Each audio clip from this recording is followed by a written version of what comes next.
გარურუამ საერთაშორისო მისიაში ქართველი ჯარისკაცების მონაწილეობის მნიშვნელობაზე კიდევ ერთხელ ისაუბრა. ყოფილი მაღალჩინოსანი აღნიშნავს, რომ ოპერაციაში საქართველოს მონაწილეობა ქვეყნის უსაფრთხოების ხოლგის ქვეშ მოქცევას ისახავს მიზნად. რაც შეეხება ავღანეთში სამხედრო კონტინგენტის შემცირებას, რურუა აცხადებს, რომ საფრთხის გამო საქართველოს საერთაშორისო თანამეგობრობის წინაშე აღებული ვალდებულება არ უნდა დაივიწყოს. ყოფილი მაღალჩინოსანი მუხარის შემცველ ვიდეო რგოლებზეც აკეთებს კომენტარს.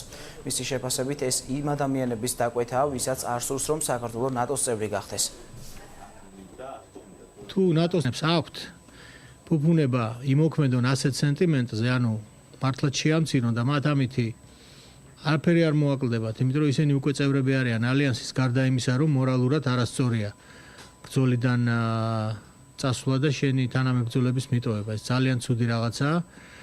ჩვენ მით უმეტეს ამის ფუფუნება არ აგვაქვს. ჩემი აზრით ეს სენტიმენტი მესმის ემოციურად, რა თქმა უნდა მესმის, მაგრამ გადასაწყვეტი ეს არის პირველ რიგში პოლიტიკური ხელმძღვანელობის და სამხედროების, მაგრამ ჩემი აზრით თუ გაინტერესებთ პირადად, პიროვნულად მე არ ვთვლი, რომ საფრთხემ და განსაცდელმა და გასაჭირმა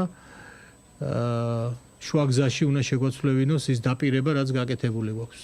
და ჩვენი დაპირება არის ის, რომ ჩვენ ვიქნებით აქ სრულუფლებიანი წევრები კოალიციის.